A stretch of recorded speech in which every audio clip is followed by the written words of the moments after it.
30 years plus. Vivo. Prabhuji lives with his wife at Pune near ISKCON NVCC.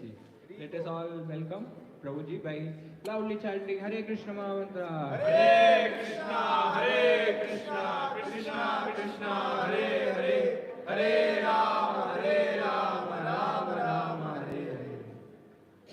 Hare Krishna. So we don't have a verse as such, but so we'll sing one song. This I heard first from Loknath Maharaj when he had come to Pune during Ram Navami a couple of years ago. So I'll just tell you the lyrics and you can follow me. It goes like this. Ayodhya Vasi Ram, Ram Ram Ram, Dasharatha Nandana Ram, Patita Pavana Janaki Jeevana, Sita Mohana Ram. That's it. Very simple, right? Ayodhyavasi Ram, Ram Ram, Dasharatha Nandana Ram.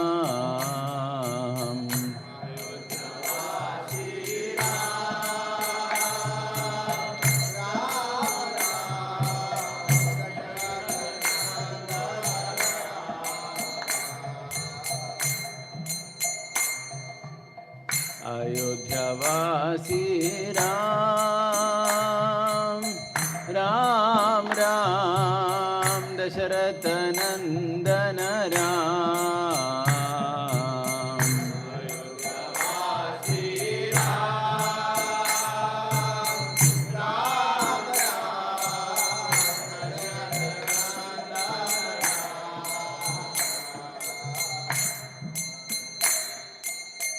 पतित पावन जानकी जीवन सीता मोहन राम। पतित पावन जानकी जीवन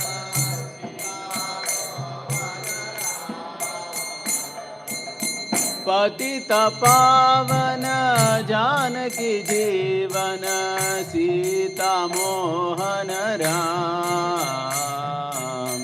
पतित पावन जानकी जीवन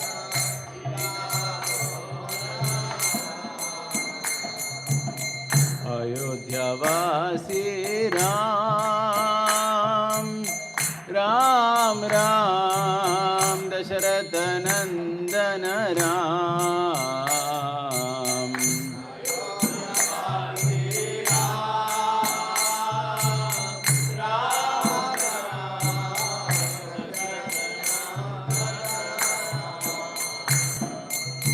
पतित पावन जानकी जीवन सीता मोहन राम।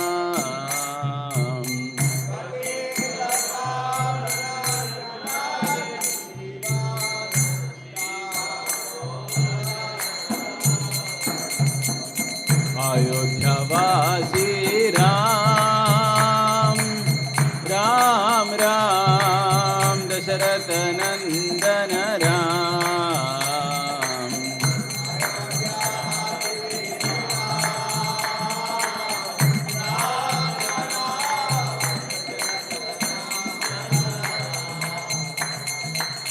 पतित पावन जानकी जीवन सीता मोहन राम।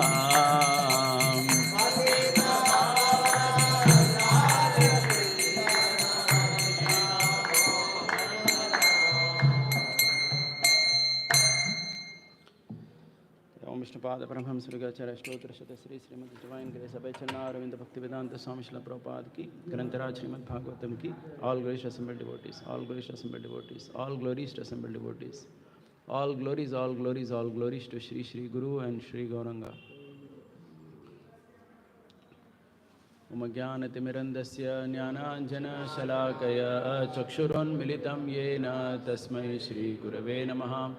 श्रीचैतन्यमनोभीष्टं स्थापितं येन भूतले स्वयं रूपः कदा मह्यं ददाति स्वपदान्तिकं। वन्देऽहं श्रीगुरो श्रीयुतापदकमलं श्रीगुरून् वैष्णवांश्च श्रीरूपं साग्रजातं सहगण रघुनाथान्वितं सजीवं साद्वैतं सावधूतं परिजनसहितं कृष्णचैतन्यदेवं श्रीराधाकृष्णपदान् सहगण ललिता श्रीविशाखान्वितांश्च नम ॐ विष्णुपदाय कृष्णपृष्ठाय भूतले श्रीमते भक्तिवेदान्तस्वामिनिति नामिने नमस्ते सरस्वती देवे गौरवाणी प्रचारिणे निर्विशेष शून्यवादी पाश्चात्यदेशतारिणे नमो महावदन्याय कृष्णप्रेमप्रदायते कृष्णाय कृष्णचैतन्य नामिने गौरद्विषे नमः हे कृष्णा करुणा सिंधो दीनबंधो जगत्पते गोपेश गोपिकाकांत राधाकांत नमोस्तुते तप्त कांचन गौरांगी राधे वृंदावनेश्वरी वृषभानुसुते देवी प्रणमामि हरिप्रिये वाञ्छाकल्पतरुभ्यश्च कृपा सिन्धुभ्य एव च पतितानां पावनेभ्यो वैष्णवेभ्यो नमो नमः जय श्री कृष्ण चैतन्य प्रभु नित्यानंद श्री अद्वैत गदाधर श्रीवासादि गौर भक्तवृंद हरे Krishna Krishna Krishna Hare Hare Hare Ram Ram Ram Hare Hare Hare Krishna. So welcome all devotees Sunday morning for this class. So as I said, because of Ramayana that is coming very soon, Ram Navami, I think which is next Sunday, we'll be talking some lessons from Ramayana today. Right, so the theme that I have for the today morning is one lesson to learn from each character of Ramayana. Okay, so there are so many important characters of the Ramayana. From everyone we will learn just one lesson. And at the end, I'm going to ask everyone as well over here to tell me what is the lesson that we learned from each of these characters. So you will have to respond at the end of that. Right, so we'll start with Dashrath Maharaj. What do we learn from Dashrath Maharaj? So in the Ramayana, if you know the background of the story, Dashrath Maharaj had how many wives? He had 353 wives. Right, so out of the 353, the three most important ones were Kaushalya, Kaikeyi and Sumitra, but he had actually married several times. And the reason why he married so many times was that Parashuram in those days was always in an aggressive attacking mood. He would go and challenge Kshatriyas for a fight. But Parashuram had a rule that if someone is, Kshatriya is getting married, he's in the process of his wedding, then he would go back. So whenever Dashrath Maharaj would come to know that Parashuram is coming towards Ayodhya to challenge him for a fight, he would obviously immediately contact the marriage board or whatever was there and arrange a bride and sit in the mandap to get married. Then Parashuram would come and he would see that, oh, he is getting married, so leave it, I'll go back. He would go like that. So he married so many times. But it is said, the Ramayana, Valmiki Maharshi says very clearly that among all the wives, Kaikeyi was the youngest and she was the most beautiful. And Dashrath Maharaj was very attached to Kaikeyi. Okay. So I'll first make the statement and I'll justify that. So what we can learn from Dashrath Maharaj's life is what happens to a person when he's caught between love for Supreme Lord as well as an attachment for a woman. Okay. See, there is prema and there is kama, right? So generally, Paramahamsa devotees who are only absorbed in prema and who are not attached to kama at all, they don't have any problem.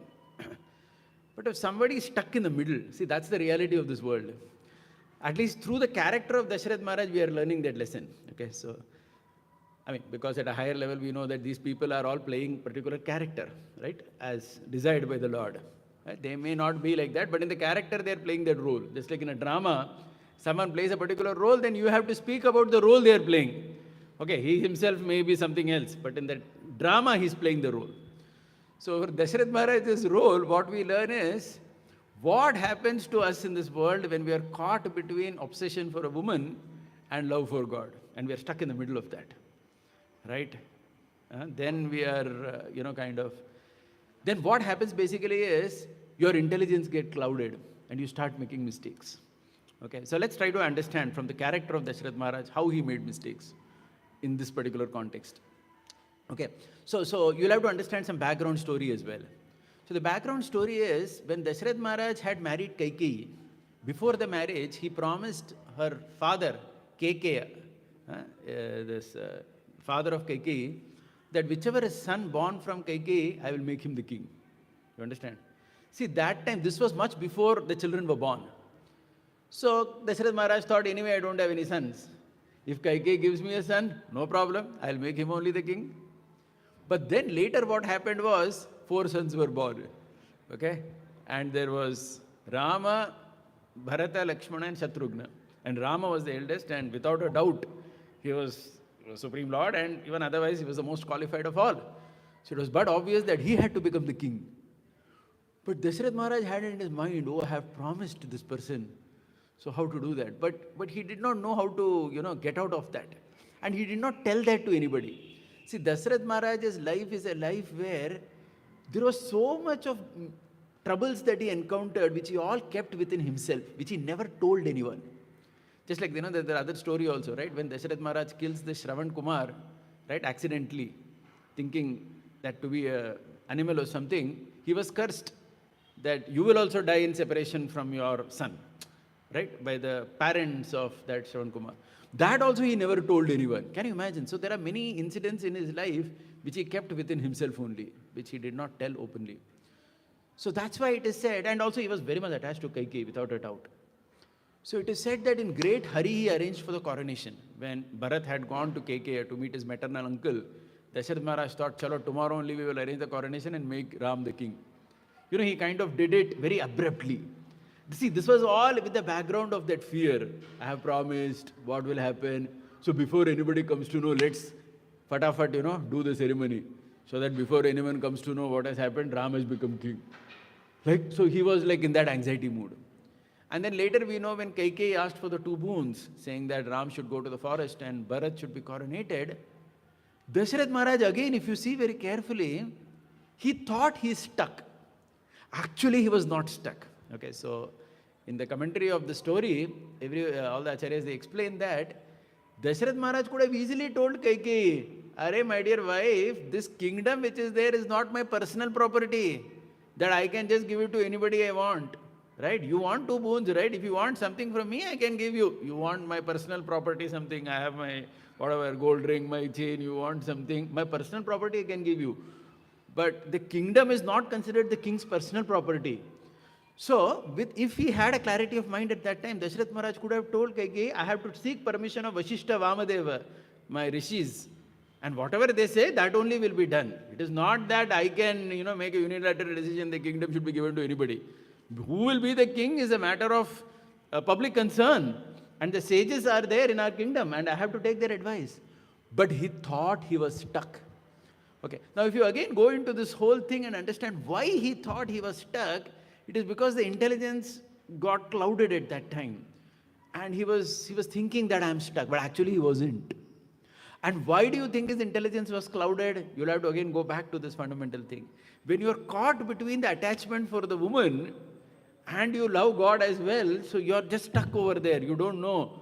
Your heart is saying that, you need to offer something to the Lord, but then because of the clouded, right? If you see Bhagavad Gita, 2nd chapter, we understand this, that Bhagavad Gita, we understand that lust basically, which is there, it clouds our intelligence, and one forgets to make the right type of decision at that particular time.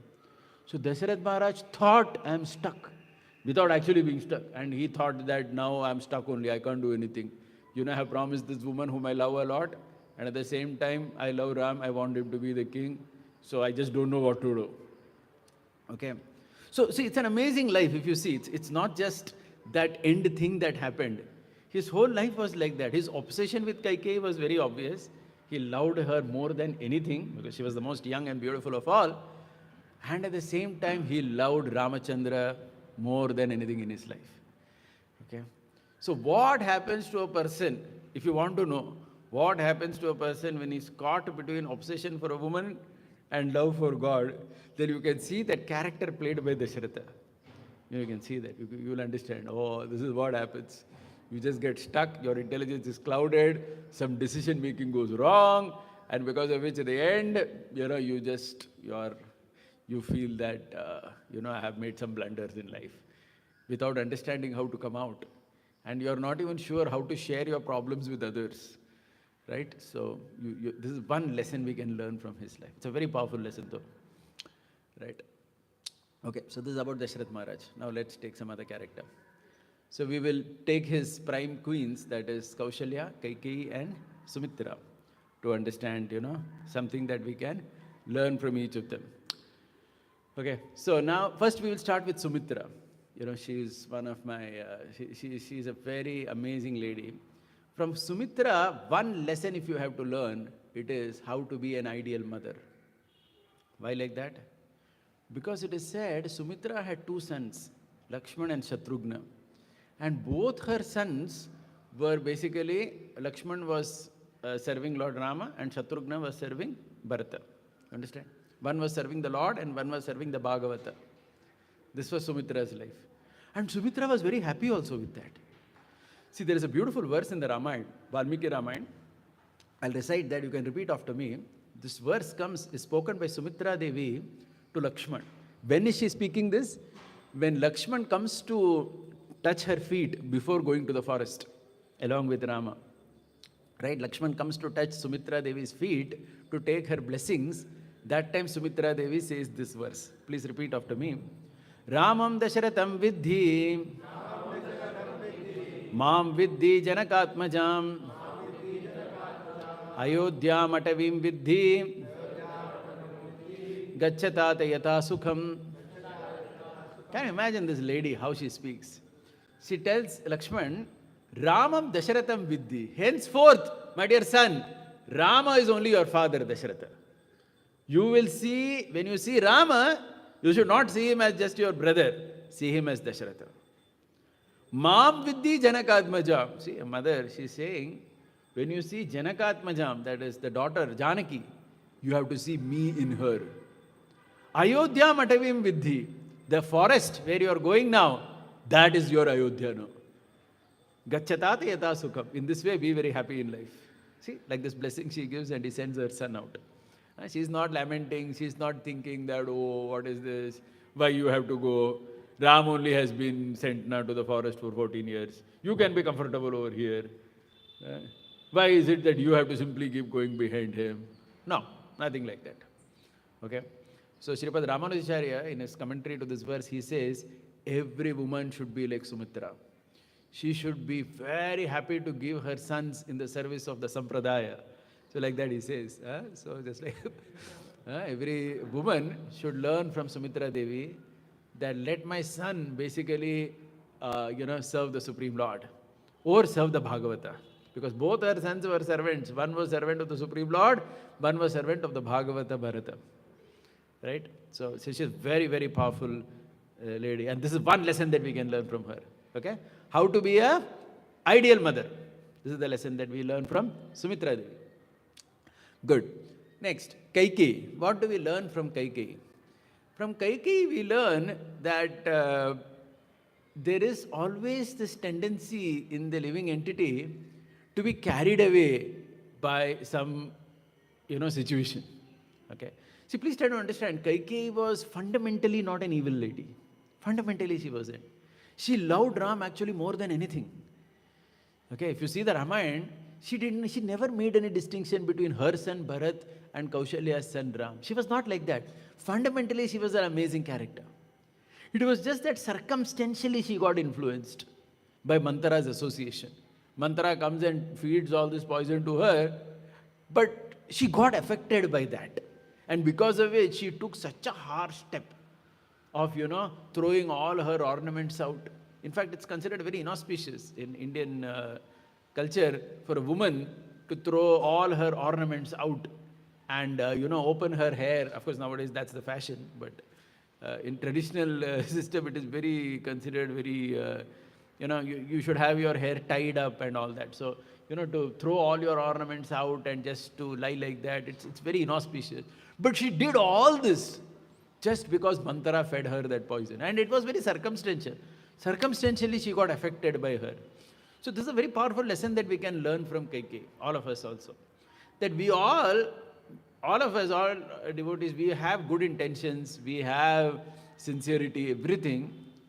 But we can never trust our mind also. Suddenly, due to some association that we may come across, circumstantially we may get carried away. And we may do a big blunder, which we will realize also later. Even Kaikeyi, when Bharat comes and chastises her, she realizes her mistake. In fact, she also goes with Bharat to Chitrakoot to tell Ram that please come back. She has transformed actually at that time. But it was that middle period, just for a few days, she got carried away. And when she got carried away, all hell broke loose, right? And there was so much of catastrophe. So this is one lesson we can learn from Kaikeyi in our own lives, right? That never, we have to be really careful because any time we can get carried away. And what happens is sometimes, the mistake may be for a short time, but the result can be a very big result, right? There's no rule in the world that if your mistake is small, then the result is also small. The result, a simple example, you're driving a car and just for a few seconds you doze off. Anything can happen. It's not that it's a small mistake means the result is also small. No, the result can be anything. A person is dead actually at the end of it. So that's why example, so many we can see. Circumstantially you get carried away and you make a mistake. There is a very big price that we end up paying. And that's what Kaikeyi paid. That's from Kaikeyi. Okay. Now moving over to Kaushalya. What do we learn from Kaushalya? From Kaushalya we learn a very amazing lesson actually. For that, you'll have to understand some background character of Kaushalya. It is said that Dasharatha Maharaj married, one of the first wives he married was Kaushalya. Okay? But Kaushalya had only one daughter called Shanta, who was later married off to Rishyashringa. Correct? And later, Dasharatha Maharaj married so many other ladies. And it is said Dasharatha Maharaj, by the time he married Kaikeyi, he was so much attached to Kaikeyi, he would always go to Kaikeyi only. Now, please try to understand from a woman's situation.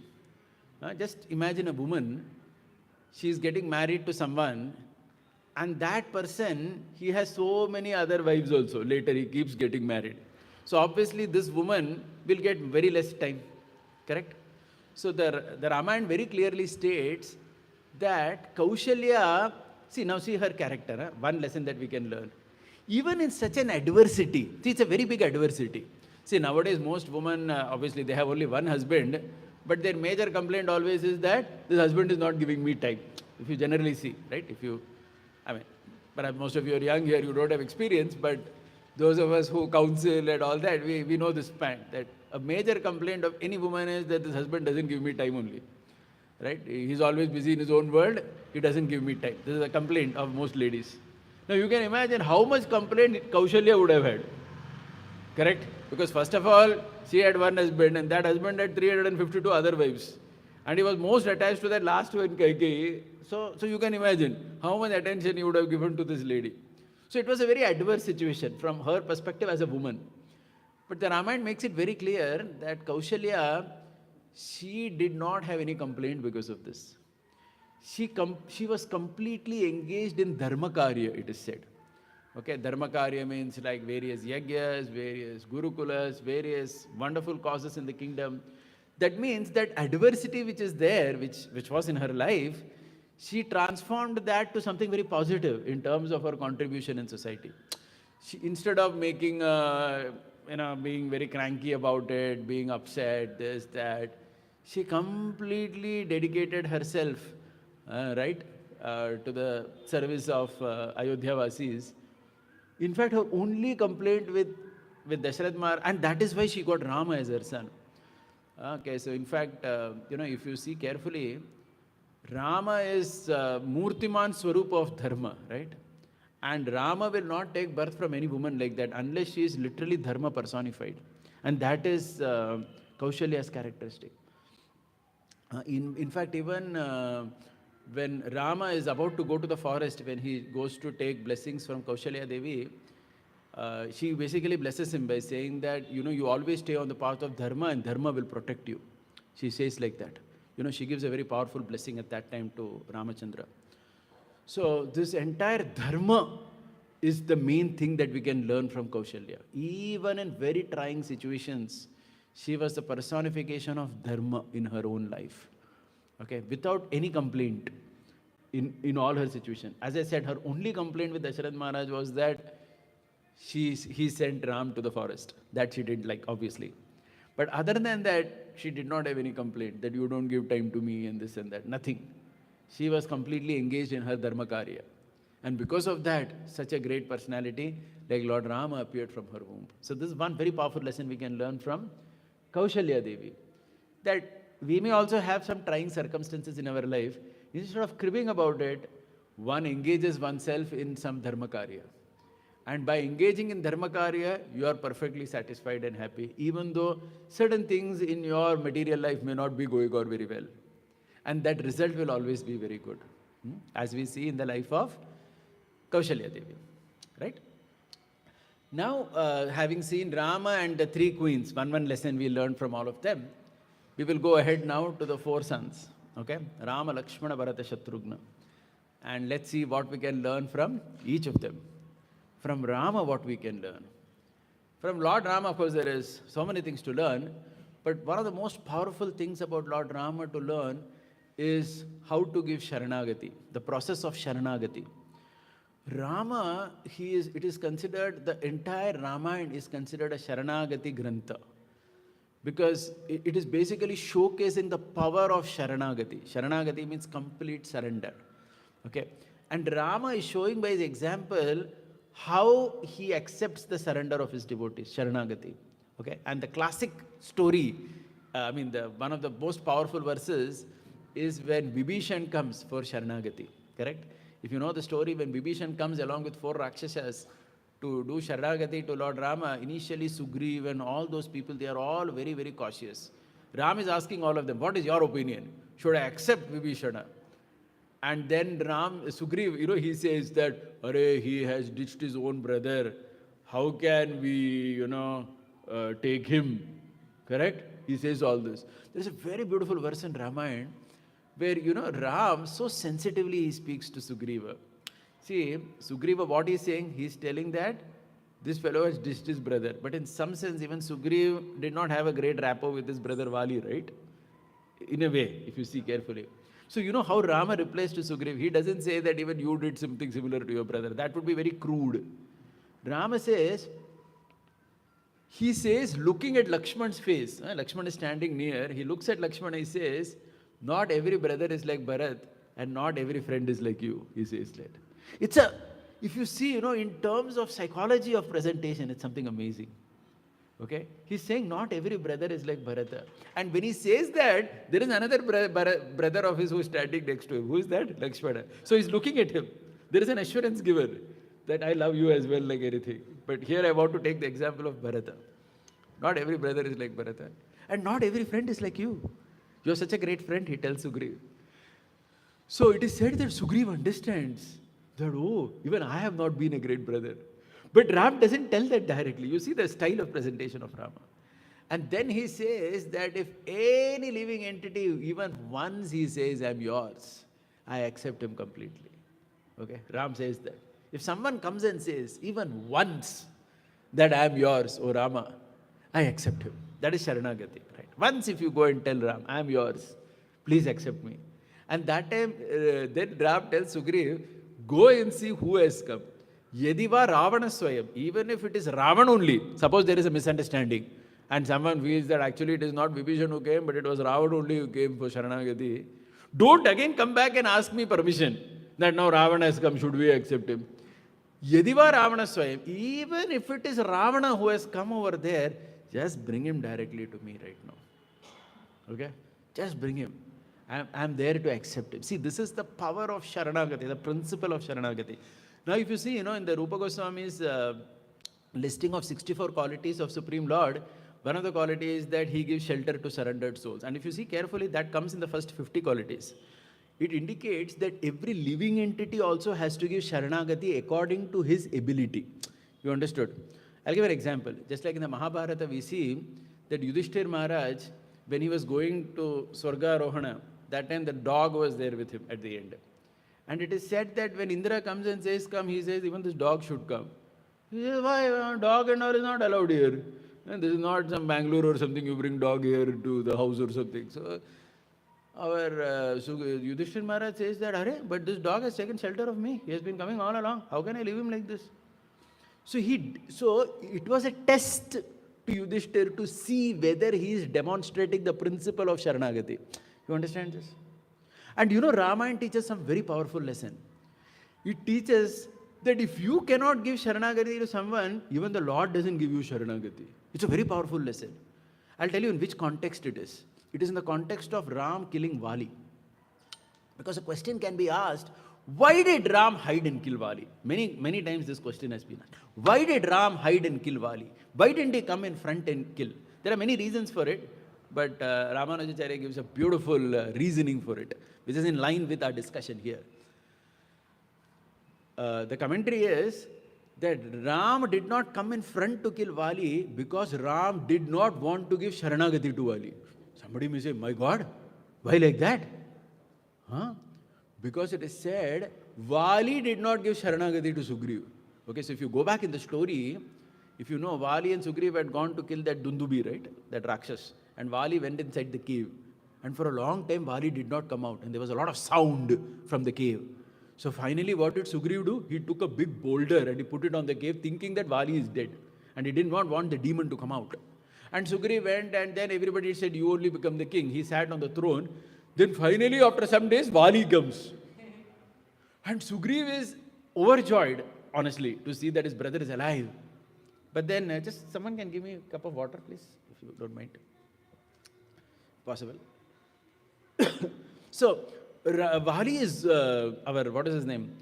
Yeah, Sugriv is overjoyed to see that, hey, my brother is alive. But then but then Vali says, hey, what nonsense?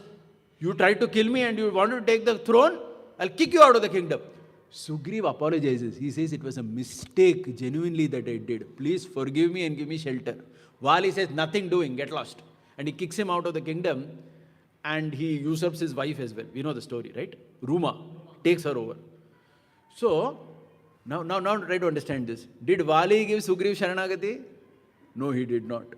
So that is why it is said Ram hid and killed Vali, because Ram did not want to forgive this person, give him Sharanagati, because he felt that if you cannot forgive the mistakes of others, your mistakes will not be forgiven. It's a very powerful lesson. Okay? Your mistakes will not be forgiven. Right? You are so egoistic, thinking that you will never forgive anybody, and you come in front of me, in front of the altar or whatever, and say that please forgive my mistakes, Lord will say, hey, look, are you practicing what you are asking me? You are not ready to practice. You have a small fight with your brother, sister, wife, husband, whatever, and you are raising such a hue and cry, and you are coming here and standing in front of me and saying, forgive me. Do you have any shame to ask such a thing? So this was Ram's psychology. You are not ready to give Sharanagati to your brother? Don't expect that from me. You will be punished. Of course, later Ram gave him Sharanagati also, in a way. But the punishment was given. Punishment was given. He was killed, and just before death, he's saying sorry. Ram says, okay, I accept your apology. I accept you as well. He accepted him, but after punishing him. It's a very powerful lesson. It's connected to this. Ram is teaching Sharanagati principle. The Sharanagati principle is very powerful. What is Sharanagati principle? If you have a capacity to protect anybody, and if that person comes to you seeking, see, this is taught in our Vedic teachings a lot, right? We hear the story of that Shibi Maharaj and all that, right? That pigeon comes and says, protect me, to test, are you able to give Sharanagati properly? Shibi Maharaj says, I will give, and he literally, puts his own flesh. We all know the story, right? Why all these stories are there in our Shastra? To teach you this principle, that the Sharanagati principle, which is exhibited by the Lord at the highest degree, in our life also, in our own way possible, whatever it is, right, we will have to showcase that. Are you getting this point? The Sharanagati principle is for everyone. And it is said the entire Valmiki Ramayana is about Sharanagati only. Everything about Sharanagati. It's about someone coming to the Lord's feet and saying that I am yours. And whoever that is, he is taken. See, that's why Ram gives even Ravan chance. Okay? In Kamba Ramayana, there is a very beautiful statement that first time when Ravan comes, Ram defeats him, and in Tamil he says, Indru poi naleva. Indru poi naleva means go today, come tomorrow. Let's see again. Ram is basically giving Ravan a chance. Are you ready to come back and say sorry and apologize and fall at the feet for your mistake? You will be protected. Don't worry about it. Okay? Then someone may say, Arey, but how can Ram give Ravan Sharanagati? Because Ram already made Vibhishan the king of Lanka. Correct? Because Ram coronated Vibhishan as the king of Lanka when they accepted. So if you made Vibhishan king of Lanka and if he forgives Ravan, then what will happen? Who will be king of Lanka? So the commentary says that if Ravan would have actually taken Sharanagati, Ram was willing to take Ravan and make him king of Ayodhya. Arey, but what about Bharata? He has been made, na? Ram will make Bharata the king of Vaikunta. Okay? But the point is, whoever comes to Ram and does Sharanagati, Ram will protect him. There is no question about it. Right? And we all can learn that lesson of Sharanagati from Ram. So two things. Ram, when we are saying we learn Sharanagati, what we learn is how we should do Sharanagati to Rama. And another thing, in our life also, a small portion of that. See, we cannot give Sharanagati in the sense like how Rama gives, because we are not Supreme Lord. But in our own circles, whatever protection you can do, like why all these tests were done to Yudhishthir, to Shibi, all these people, to test, are you also giving Sharanagati in your own local way? Okay, it may be some small animal, it may be your own family, it may be somebody who is coming to you and seeking refuge. Okay, saying that please help me, please do something. As a devotee or as a human being in this world, it is our duty, if you have the capacity, to help that person. If you don't do that, it means that you are not trying to see, this is what it means when we say our philosophy is Achintya Veda Veda Tattva. Achintya Veda Veda, there is a oneness and there is a difference. The difference is that we cannot pretend to be the Supreme Lord. You cannot say that I will give Sharanagati to the whole world. You don't have the capacity to do that. But there is that oneness also. In that oneness, that minute characteristic, that what the Supreme Lord displays in a very majestic way, in a minute way, you will have to show that in your own life also. And if you don't do that, the Ramayana is teaching that he is not going to do that for us. He will ask, Arey Vali, you didn't give Sharanagati to Sugriv. You are so arrogant. Correct? Now you are coming to me. No, you will have to be punished. You are not forgiving others. Aisa nahi ho sakta. Correct? So this is a very powerful lesson to learn from Sri Ramachandra. Right, now let's go to the other brothers. Okay, so it's now 8:42. We have time till 9 o'clock. Is the class till 9 or what is the timing? 8:45 or what? What is the official timing here? 9, nah? Okay, we have 15 minutes, no problem. 9:15? Not bore so much also. Okay, now let's try to understand what we can learn from the second brother, Lakshmana. One thing we will learn from him. We learn from Lakshmana the principle of Sheshatvam. What is the principle of Sheshatvam? The principle of Sheshatvam is a very powerful principle. Shesha in Sanskrit means what? Shesha means something that remains. Sheshatvam is something like, it is actually a property honestly displayed by inanimate objects. To give an example, this mobile is Sheshatvam to me. That means if I am going somewhere, the mobile also will come with me. Right? Suppose nowadays you call somebody somewhere, you don't have to tell, please bring your mobile also when you come. No, it will come only with him. You have called the man, his mobile will come only with him. How will he come without mobile? He may come without bead bag also. He forget the bead bag at home. But mobile nobody will forget.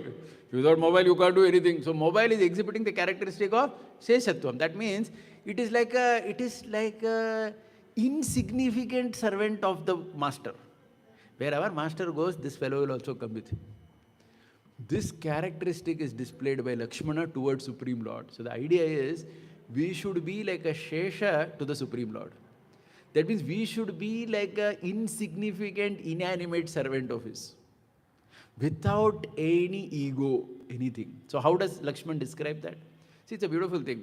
When Vishwamitra comes to Dasharath Maharaj to ask for Ram to kill this Tataka, Marich and Subahu and all these guys, right?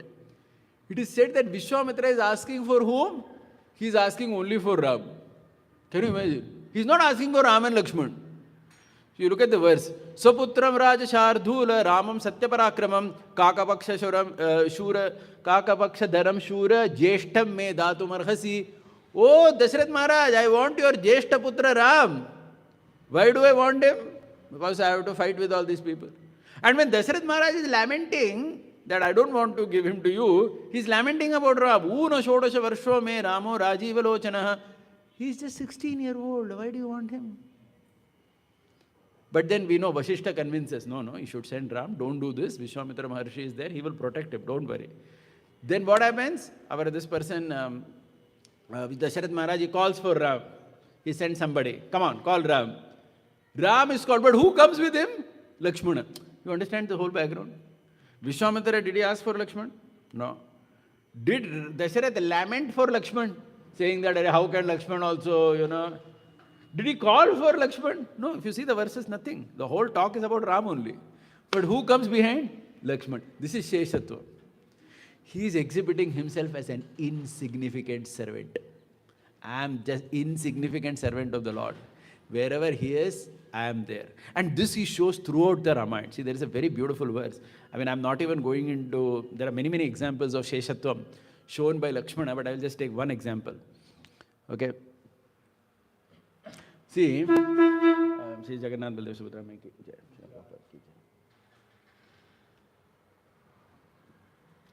Yeah. So what happens is, after they go to the forest, right, Ram, Lakshman and Sita Devi, Ram tests Lakshman. He tells him that, he starts making him a bit emotional. He says, Hare, you have come with me. Your mother is there. She's alone. She'll be suffering so much. Our father is there. He will also be suffering so much. Is it necessary for you to be here? Right?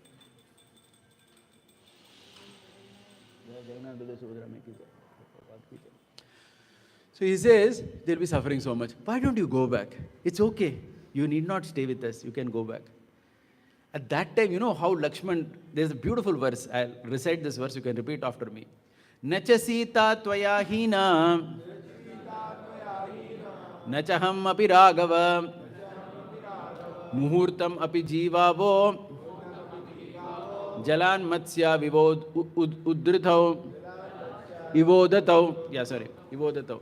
So what he says is, see how he very intelligently handles the situation. He says, Nacha Sita Toya Hina. Neither Sita can stay away from you, nor I can stay away from you. Just look at this. Look at Lakshman's way of presentation. See, one thing very beautiful in Ramayana, if you read the verses now, you will understand how to speak to people. See, how to speak. Here, is Rama telling Sita also to go back? No. Ram is only telling Lakshman to go back. But how does Lakshman respond? He says, Sita cannot stay away from you, and even I cannot stay. What he's basically doing is he's taking Sita on his side. You understood? So now, previously it was like, Ram is only kind of, pushing Lakshman, but now Sita is also there with him. Sita cannot stay away from you. Sita was not even told. It is a very intelligent way of presenting it.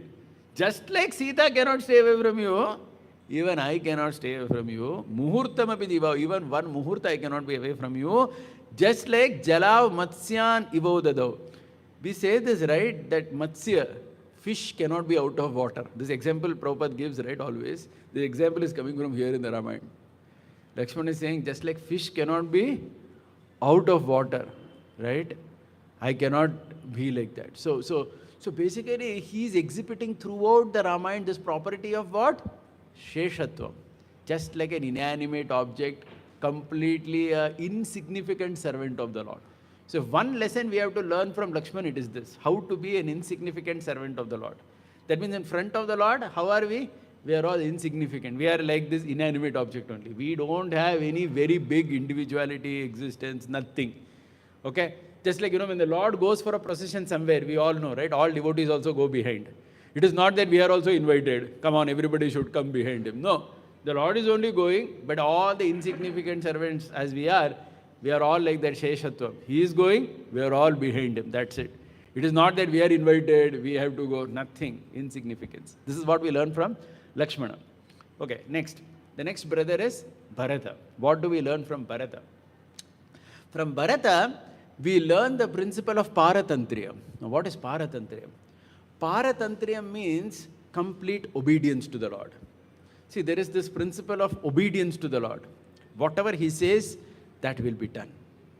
Okay? This is the principle of Paratantriyam. Whatever He says this is it, this only is to be done. Nothing. Complete obedience to the Lord. How do we see that? See, the difference between Bharata and Lakshmana is, Lakshman, if suppose even if Ram would tell Lakshman that you don't come with me to the forest, is Lakshman going to obey? No. He is nothing doing. I am with you only. You can say what you want. I am with you.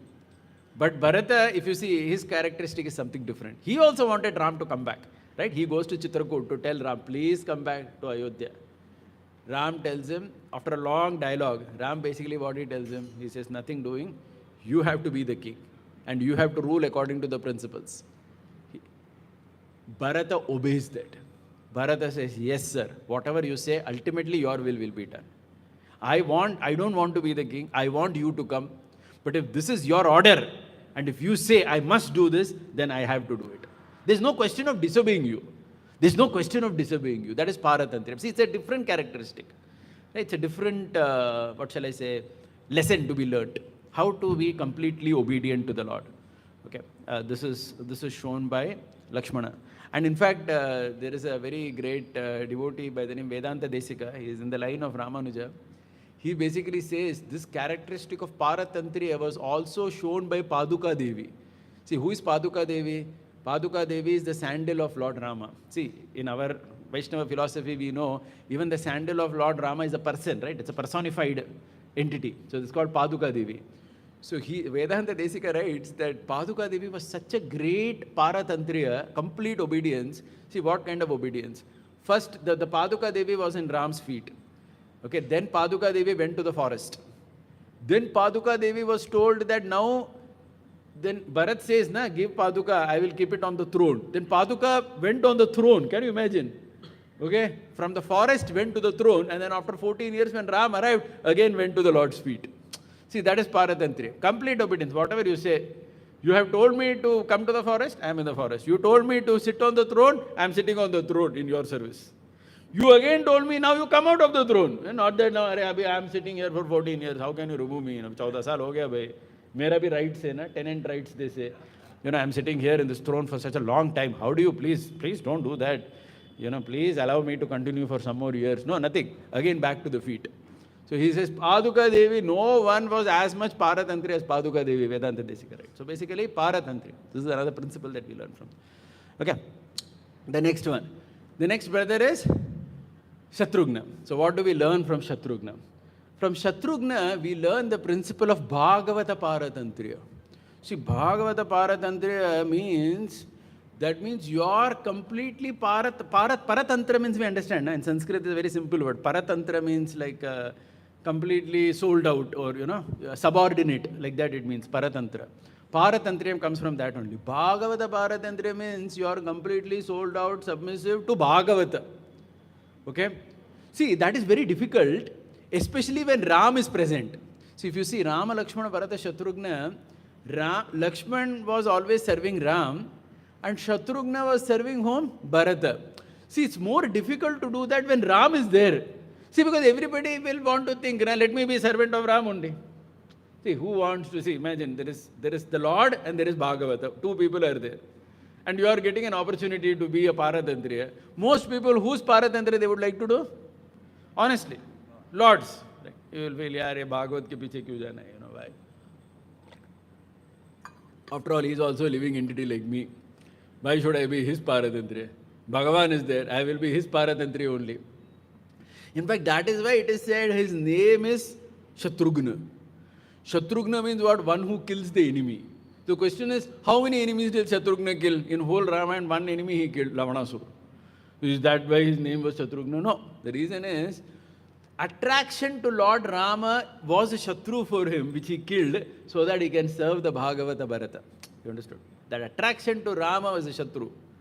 Because if he's always lost in attraction to Rama, and he says, I only want to serve Rama, I don't want to serve Bharata, then it will not work, right? That he overcame. Okay, that is why the first verse of Ayodhya Kand is Gachata Matulugalam Bharatena Tadanagaha Shatrugno Nitya Shatrugno Nita Priti Puraskritah. Ayodhya Kand begins like that. Shatrugno Nitya Shatrugno. He was always destroying the enemy. So the question is, the commentary, the answer that Acharya raised is, which enemy was he killing? He was killing the enemy of attraction to Rama, so that he can always remain subordinate to Bharata. Bhagavata Paratantra we learn from him. Bhagavata Paratantra we learn from one more character in the Ramayana, and that is Shabari. Okay, Shabari. Why Shabari? We learn from Shabari because, see, the thing about Shabari is, in that ashrama where they all live together, Matanga Rishi's ashram, right? It is said that Matanga Rishi and all the sages and all these ascetics, they were living there and doing tapasya. At one point of time, all these rishis along with Matanga, they decide to go back to the spiritual abode. And at that time, Matanga, what he does is, he tells Shabari, you sit here and you wait. Because Ram Lakshman will come, and when they come near our ashram, somebody should be there here to receive them. Now you can just imagine, just hypothetically you imagine the situation, right? There is a guru with all his disciples, and they are all together doing tapasya, devotional service, everything, and they all decide to go back to Godhead. And that guru is such a powerful guru. He takes everybody back to the spiritual world, right? And at that point of time, one disciple he tells, you sit here. Yeah, that person will feel, nah, hey, what is this man? Only you got me, what? Just take me also. What if Ram Lakshman doesn't come? Nowadays WhatsApp also is not working here in Pampa Sarovar. I will not even know, Ram doesn't know my location. Right? To put and come, where is Shabari? Put the location, right, left, karke aane ka idhar. What if he doesn't come? And all of you are going back. I am only left alone here. No, nothing. Bhagavata Paratantra. The Bhagavata has said, you sit here. She sits. Complete obedience to the Bhagavata. Okay, and that is why it is said, Shabari, when she greets Ram and Lakshmana, she does that on behalf of her spiritual master. In fact, this is the Valmiki Ramayana verse where Shabari says, those knowers, highly providential and eminent sages have told me, Ram will come to this hermitage along with Saumitri, and you will have to welcome them as our guests. And on seeing him, you will come back to the best of the worlds. And then after greeting Shabari, after greeting Ram and Lakshman, Shabari says, now I have to go back to my guru. She tells. See, that whole service was done by Shabari in a mood of service to Guru. You understood? In that mood she does it. Bhagavata Paratantriya is illustrated by Shabari. Right? Let's take some more characteristics, some more characters in whatever time we have, and then analyze them. The next character I would like to take is two characters simultaneously. One is Sumantara and one is Mantara. Let's take both of them because they both teach certain opposite lessons which we need to learn in our lives. Sumantara, as you know, he was like a secretary, driver, assistant of Dasharath Maharaj, like a servant you can say. Mantara was also a servant only. She was a servant of Kaikeyi. You know what was the main difference between them? Sumantara was a servant who knew what to talk where. See, it's a very important principle. I'll repeat. What to talk where, what not to talk. You should know that in life. That you understand from Sumantara. How is that? I'll give two examples.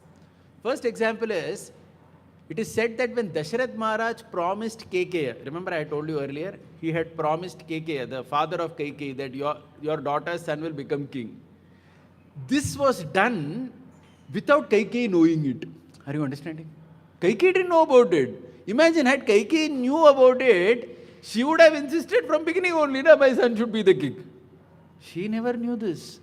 This was known only to three people. Dasharatha, his secretary, Sumantara, who was always with him, and Kaikeyi. And that Kaikeyi was also such a great person, he never told this to his daughter. He knew that your daughter ko bologa, problem ho jayega baad mein. Kuch nahi bolega. Whatever happens, happens. You understood? He was also a very great personality. In fact, that is why it is said Dasharath did not have done all this coronation in a great hurry. He could have invited Kaikeyi also. And Kaikeyi and all of them would have supported Ram being king. You understood? But Dasharath Maharaj, unfortunately, because of that, he thought he was caught up. But anyway, the point is, can you imagine, Sumantara, he knew such a confidential thing. Did he leak it to anybody? No. Kept it within himself. Some commentators write, Sumantara tells this to Ram when he's taking Ram across to Guha's place. That time he tells, this has happened. To indicate that Bharat's becoming a king was in some way also an arrangement which had, come out from the mouth of Dasharatha. Which is why Rama also wanted that Bharat should be the king, because that promise was made by our father to the father of Kaikeyi. You understand this? But the beauty of Sumantra is he never tells this to anybody. Keeps it with himself. See, there are some secrets in life, you should keep it with yourself. And when you have to say the right thing, you should say the right thing. That also Sumantra demonstrated. Just like in the Ramayana, when Dasharath Maharaj wanted to do the Putra Kameshti Yajna to get son, do you know who tells him whom to call? Sumantra tells. Sumantra says the best person to perform this Putra Kameshti Yajna is Rishishringa, your son-in-law. See what happens now, sometimes your son-in-law also can be a very great person, but generally, materially, you may not value that person so much. You may think that, oh, his son-in-law only after all. I'll try to get some foreign sage, some sage from some other place. He will be more powerful to do Putra Kameshti Yajna. Sumantra tells him, Rishishringa is most suited for this. Let's invite him. He will do Putra Kameshti Yajna. See, this was the advice-giving capacity of Sumantra. Say the right thing at the right time. And if something is not to be said, never say that. Maintaining that confidentiality. You understood? We all have to learn this in our life. When to say the right thing. If you say the wrong thing, you only cause fight between devotees. Correct? Galat cheez nahi bolna kisi ke beech mein. Right? This is you learn from Sumantra. And Kaikeyi, from Mantra, you learn opposite lesson. Unnecessarily saying nonsense. Right? Opposite lesson. Just like Sumantra was controlled in his speech. Manthara, no control on her speech. Unnecessarily going and instigating people. Kaikeyi was very happy when she came to know Ram becomes king. She took her gold necklace initially and gave it to Manthara, saying, very good news. She was a nice lady actually. But this lady had this problem. Just instigate people's emotions. Chugli karo. Chugli karna bolte usko Hindi mein. Right? Chugli means, just to, instigate everybody. Come on, sometimes people have that tendency, right? Iske bare mein, tell about this devotee to that devotee. You don't know that person. He's like this. Simply, that fellow may have love for this devotee, but say something in such a way that he feels anger, unnecessarily. Just instigate the wrong emotion by talking nonsense. That is something that we should not do. This we learn from Manthara. You understood? So, Sumantra and Manthara, you learn opposites. Now, just like Manthara, there is another character in the Ramayana from whom we can learn one lesson, that is Surpanaka. We learn from Surpanaka how the media works. See, Surpanaka's characteristic, what did Surpanaka do? Try to understand.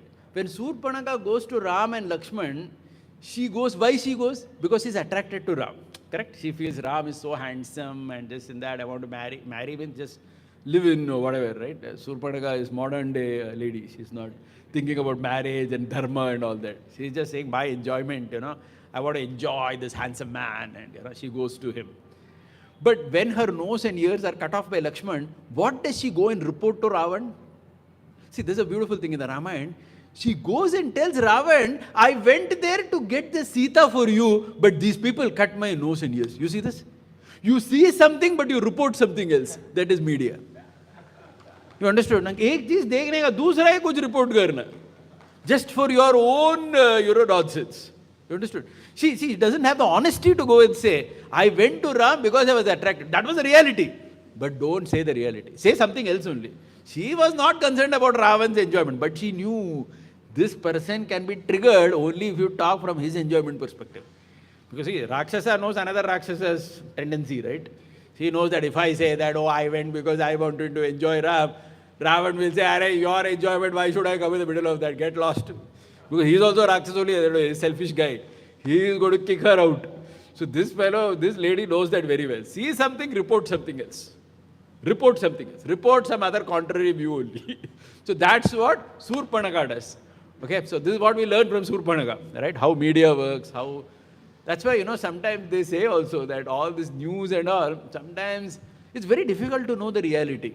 Because the presenter who is there, he can, if the presenter is like Surpanaka, which many times tends to be the case, then you just know the truth. Like we have experience in our own devotee communities also, right? Sometimes we come to know some news, and later we come to know that the reality is something else only. This person presented the same thing in a different way only. From his perspective, he presented.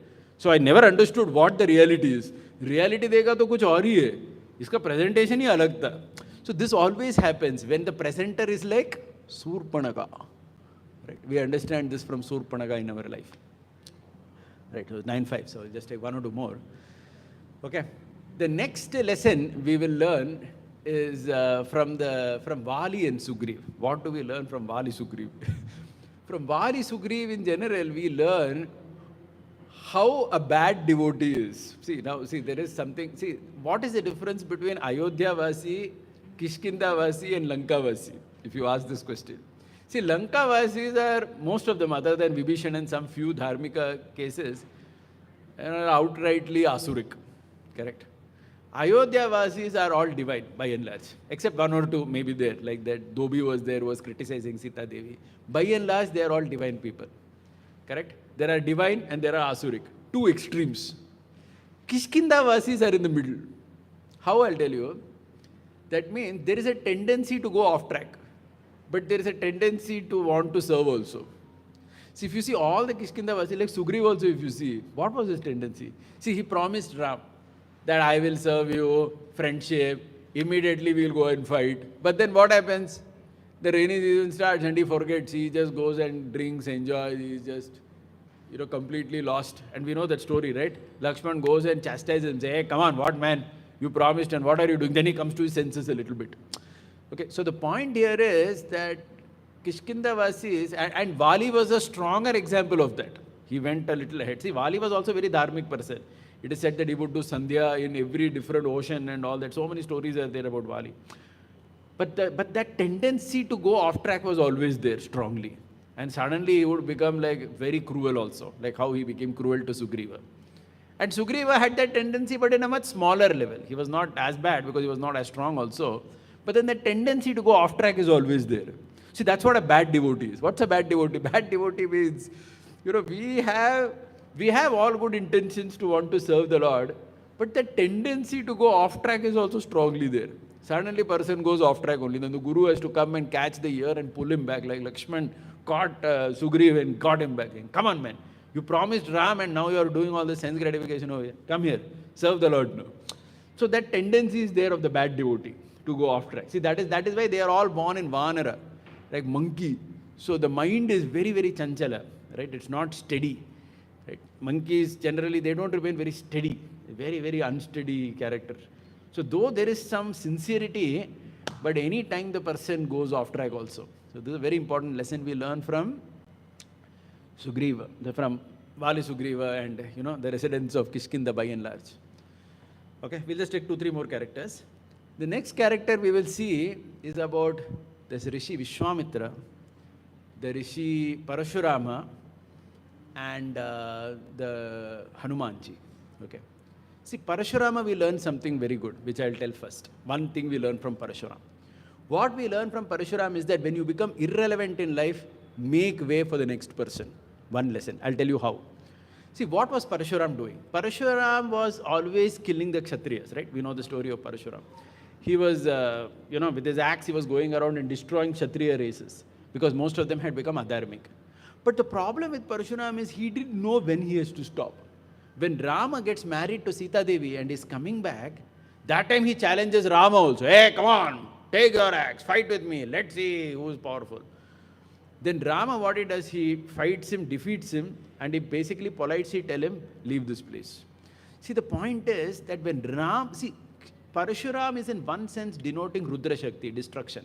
But destruction is not always to be done. There is a new creation that is expected. And Rama and Sita, when they have got married, they have come now to do the new creation, to establish a new civilization in line with Dharma. At that time, Parashuram is no longer needed now. You understood? See, it's a very important lesson. You all become irrelevant in life. In Chaitanya Bhagavat also, there is the story of some offering which is done. It is said that there was a fight between Chaitanya and Nitai and Krishna Balaram. And finally, I'll not go into the detail of that. Chaitanya and Nitai tell Krishna Balaram that your time is over now. It is our time now. In Kali Yuga, we are the lords who have come. Chale jao, ye bhoga hamare liye hai. So like that, there is some, prema, quarrel, so to speak. So the idea is we all become irrelevant in life at a point of time, okay, with our age. Just like in a house also, a old lady, she is initially the queen of the house. But with time, the daughter-in-laws come, you have to give control over to them. You cannot say, I am only going to be controlled permanently. Right? Now the new civilization has come, new generation has come, they need control. Similarly in our temple also, somebody may be a manager, this, that, preacher. Sometimes if young people are there, they can do very good thing also. Should have the large-heartedness to say that, okay, now you can take over. It's not that always I am the guy in church. So the material world through this Parashuram Leela teaches us a story of irrelevance. When you become irrelevant, just move away. Parashuram, he did very good thing, but now is he relevant? When Rama and Sita have got married, is Parashuram relevant? No, he is not. His karya is no longer needed. So Ram tells, Baju ho jao bhaiya, humko kaam karne do hamara bhi. Okay, so this is the lesson you will learn from Parashuram ji. From Vishwamitra and Hanuman ji, we learn the importance of a guru. See, it's a very powerful point. Only from the guru you can understand, you can obtain, okay, Krishna. So the very important thing. See, it was only because of Vishwamitra that the marriage of Ram and Sita happened. Correct. Sita got Ram and Ram got Sita. Why? Because Vishwamitra took. It's a beautiful thing, right? Vishwamitra takes Ram and Lakshman to kill Tataka, but eventually he takes them to Mithila. And there he becomes the, what shall I say, the person responsible eventually for the marriage of Ram and Sita. See, even for the Lord and the consort to come together, that Guru is over there. He is ensuring that that happens. Okay. And what to speak of Hanumanji? There are so many verses in the Ramayana. I'm not going inside for the lack of time. But Hanumanji, basically what happens, right? In the Kishkinda Kanda, there is a beautiful verse where Hanumanji tells Sugriv, these two who have come are Ram and Lakshman. They are worthy of your worship. Please come and offer respects to them. It is by the mercy of Hanumanji that Sugriv gets the friendship of Ram. It is the mercy of Hanumanji that Vibhishan gets the courage to leave Ravan and Lanka and come to Ram. See, Vibhishan was a dharmic person, but he never took that step. When Hanumanji goes there and does all the tandav and everything in the palace, when the glance of Hanumanji comes upon Vibhishan, he gets the strength. Yes, I should go to Ram now. It is high time. So basically, you need the, and ultimate story. Now see, there is another story where Hanumanji only goes and tells Sita the message of Ram, right? There is a beautiful verse by Vedanta Desika where he says that Lanka is this material world or the material body. And Sita is like the Jivatma who has been, captured in the material realm. And it is the Guru, the Hanumanji, who comes and tells the message of Ram. E mono durmati samsara vitare. That song is there, right? E mono durmati. Such wicked-mindedness you have got here. So that time what happens? Keno Mahajane. Bhaktivinoda Thakur says. This Mahajan comes and gives us the good news. Why are you suffering? The Lord has come to deliver you. Come back. So that message Hanumanji gives. So Hanumanji is that Guru. So one thing we can learn from him is the importance of Guru. I'll just take the last one. With that we end. Sita Devi. Okay. How can we end without talking about Sita Devi? It is basically said that the entire Ramayana was originally written by Valmiki as Sita Ya Mahitam Charit. That means it is a story of Sita Devi. Okay. But later it is called as Ramayana. There's another reason for it. But Sita Devi is the prime character of Ramayana. Okay. Even Chanakya's verse which is there where he says, Pratrau Jyuta Prasangat Madhyana Stri Prasangat Ratrau Chaura Prasangat, he says. So morning you hear about Mahabharata, gambling. And Madhyanya, in the afternoon, you hear about the Stri. Stri means which Stri? Sita. Because Ramayana is considered the story of Sita Devi actually. Okay, Sita Ya Mahitam Charit. So it is the story of Sita Devi. So what do we learn from Sita Devi? We learn from Sita Devi the importance of recommendation. Ramanuja says the principle of Purushakara. Purushakara means recommendation letter of Sita Devi is needed. Without Sita Devi's recommendation, nobody can get Ram. Okay, how is that? So many examples are there. There is a whole class we could give on that, but just take 2, 3. Just like, when Ravan had kidnapped Sita Devi and was going over, Sita Devi, he dropped some of her abhushanas down. And that abhushana fell to the monkeys. Monkeys get the abhushan, the divine ornaments of Sita Devi, and they go with those ornaments to Ram. Are these your wives? We saw this. So see, the monkeys, the Vanaras who are there, they obtained Ram. Why? Because of that recommendation of Sita, which came in the form of her jewels, which were dropped by her. Okay, that's one example. So many, even Vibhishana, that ultimately the Trijata who was there, the daughter of Vibhishana, had the mercy of Sita Devi. That person who had that crow which was attacking Sita Devi, he was also forgiven because of Sita Devi's recommendation. Sita told Ram, don't kill him. That is, Ram just took one eye and left him off. Okay? It is said that to see Ram single is very dangerous. And that is what was faced by Karadushan and 14,000 Rakshasas. They met Ram alone with bow and arrow. Finished. All were killed. Sita Devi was in a cave, hidden. Sita Devi's glance is there on anyone, Purushakara. You get that recommendation. Okay, you get that recommendation. Okay, so I'll end with one beautiful story here. So it is said that when, see this thing teaches some very interesting lessons. It is said that when Rama and Sita were coronated, when they were sitting on the throne of Ayodhya, when they were coronated, that time, one of the devatas, I think it was Indra or someone, who gave a very divine necklace to Sita Devi. Sita Devi had that necklace with her, and she was thinking that I want to give it to Hanuman. Okay? But the question is, see, she was very reluctant. She was thinking that how can I give it to Hanuman? Because see, in a very public assembly, she has got a gift. If she gives it to Hanuman like that, it doesn't look very, good, right? Socially also people will think, what is this? She got a gift and jaake Hanuman ko de diya wo gift. So what she does is, she looks at the gift and she just glances at Ram. Ram, see, this is a beauty of communication between husband and wife. Okay? When Rama and Sita look at each other, Ram understands that Sita wants to give it to Hanuman.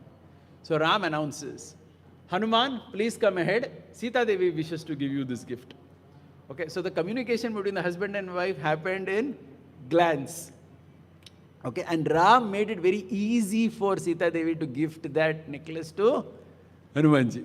Said, Hanuman, come, take it. And Sita Devi gives. This is actually written, I think, by Kulashekar Alvar in one of his writings.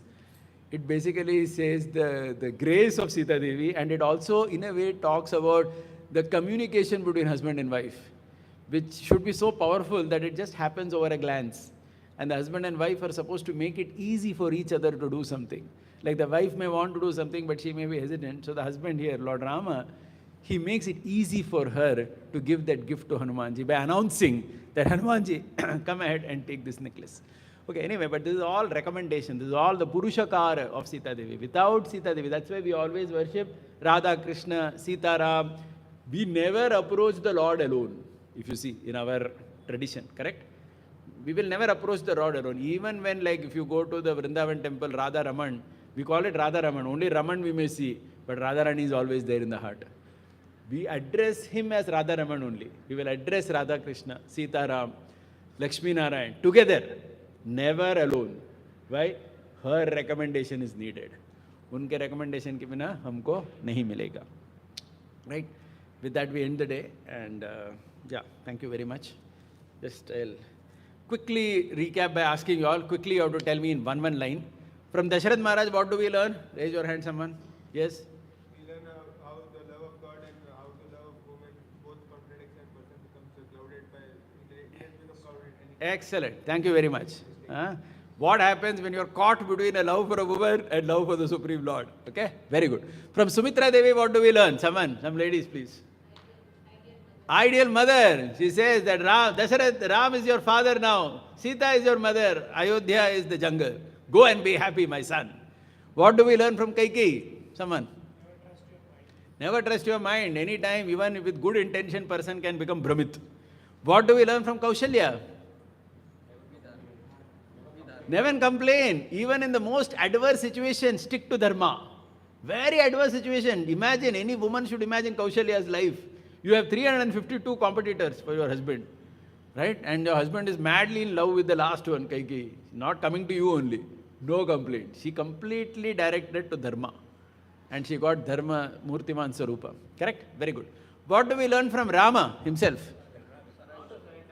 How to surrender to the Lord, and how ourselves also have to give something. If you don't give surrender, like Vali doesn't give Sharanagati to Sugriv, will he give you Sharanagati? No, he will not. He will say, get lost. Like that. What do we learn from Lakshmana? Sheshatvam. What is the principle of Sheshatvam? Be an insignificant servant. No existence. Mobile ko kaun bolte hai? Mobile aa jao karke. Person aa gaya, mobile aa gaya, piche piche. We are insignificant in front of the Lord. What do we learn from Bharata? Complete obedience, paratantriyam. Whatever the Lord says, that is done. You say, be the king, be the king. Paduka Devi, paratantriyam. Paratantriyam. What do we learn from Shatrughna? Bhagavata Paratantriya is even more difficult. Be the Paratantriya of the Bhagavata. Bhagavan ka Paratantriya karna thoda easy hai. Bhagavata Paratantriya even more difficult. Very good. Then what do we learn from Sumantara? When to speak what and what thing never to speak. Keep it inside your belly only. Chup chap baithe ko. Kuch cheez bolne ka hi nahi kisi ko. We learn from Sumantara. What do we learn from Mantara? Opposite. Right? Say the wrong thing. What do we learn from Surpanaka? Media. See something, report something else. See something. You love Ram, go and tell Ravan that I went to get Sita for you. Kuch aur hi report karna hai. Correct? Then what do we learn from Parshuram? When you become irrelevant, Baju ho jao. Let the next generation take over. Parshuram is the Supreme Lord. Supreme Lord is also becoming irrelevant. Rama has come now. What are you doing here with your axe? Please go to the forest, do some tapasya, go back wherever you came from. You are not needed now. What do we learn from Vishwamitra and Hanumanji? Guru. Without Guru, you don't get anything. Guru ka mahatva. Correct? And finally, what do we learn from the residents of Kishkinda, Vali Sugriva? Bad devotee. What happened? Bad devotee. Bad devotee, he just become confused, Brahmit. He will do something. Okay. And finally, Sita Devi? One word. Recommendation, Purushakara, her recommendation is needed, otherwise we don't get wrong. Okay, with that we end today. Thank you very much for your patient attention. Questions? Oh, I thought time is up. Anybody has any question, you can ask. Yeah. Whoever has mic, where is the mic?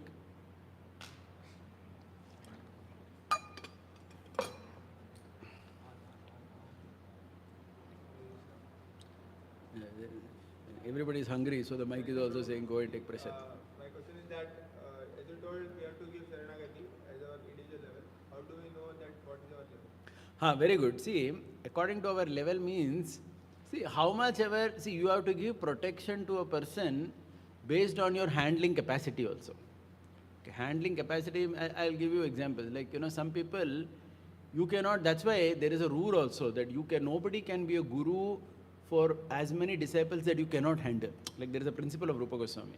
Even to be a guru is giving sharana only to people. He is giving shelter to so many disciples. Even for the guru, the rule is there.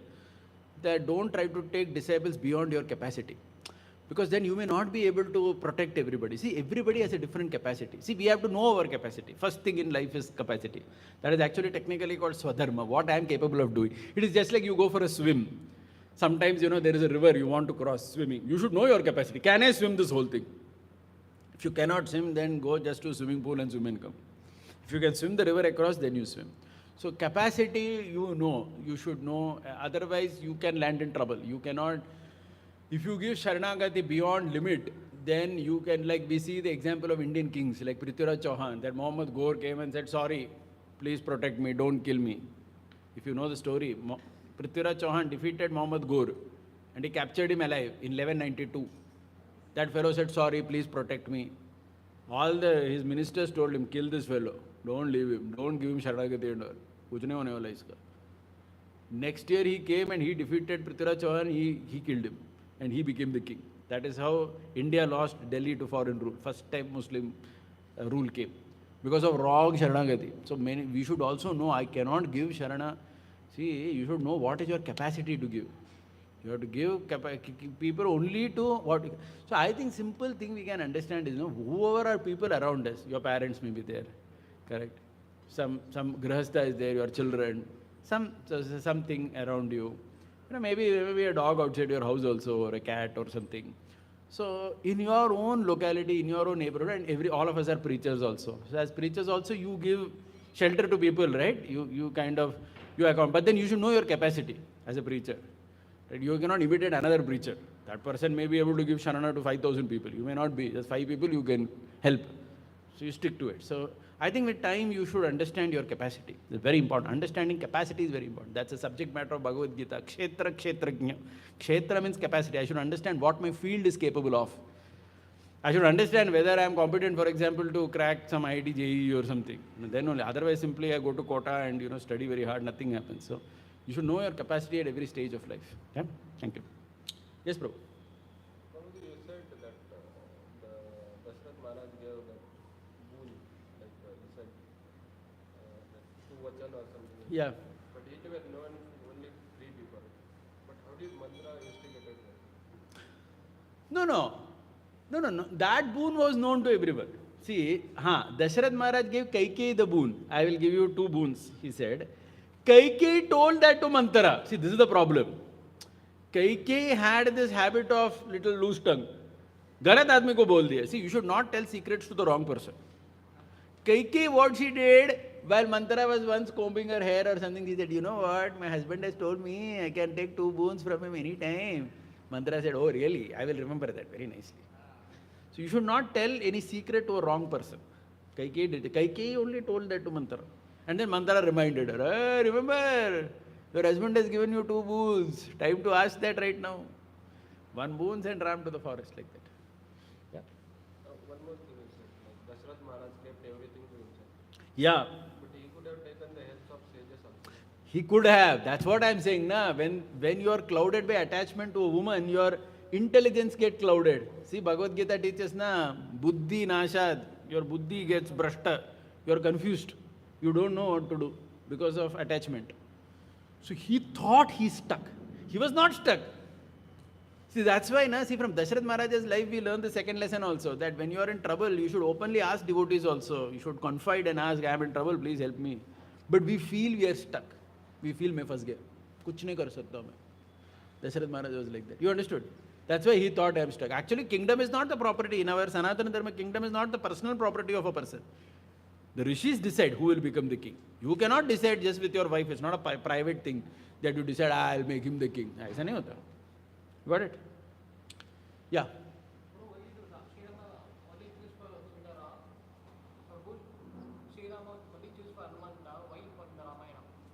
No, I didn't get the question.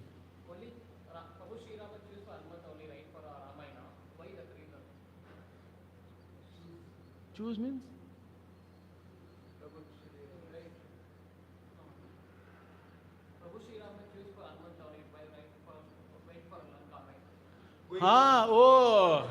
Very good. Why Lord chose Hanuman to go to Lanka? Very good. See, the Lord knows capacity of people. It's a very important thing. Who can jump over that whole ocean? Everybody knew it was Ravan who kidnapped. And you have to jump the ocean. Ram knew capacity. This fellow only can do this. See, this is very important for a manager. You should know who can do a project. गलत आदमी को project दे दिया तो band बज जाएगा ना. He knew this fellow is the only person who can jump. He gave him only the Chudamani, saying, take this, go and give it. That's why. Capacity he knew. Yep. Prabhuji, they say that, please correct me if I'm wrong, that Lord was speechless 3 times. One said some Vaman Leela, and second to Bali, and third, No, I don't know which context. Sorry.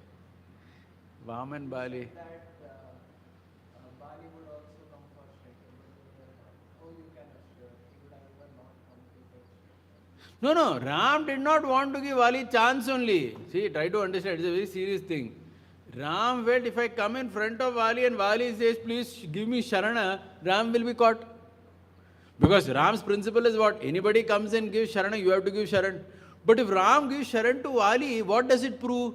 In your own life, you will reject anybody, you will kick anybody and come to me and I will give surrender. ऐसा नहीं होगा. You understood? Some punishment has to be given. And that punishment is death for him. Because he kidnapped his wife also. Death is the punishment. Mrityu danda. Uske baad, sharan. No problem. See, if you do certain mistakes, some punishment is there. But Lord is considerate also. He will take you also. No problem. But after giving punishment, he will take you. That's what he did. Right? We think we should end now.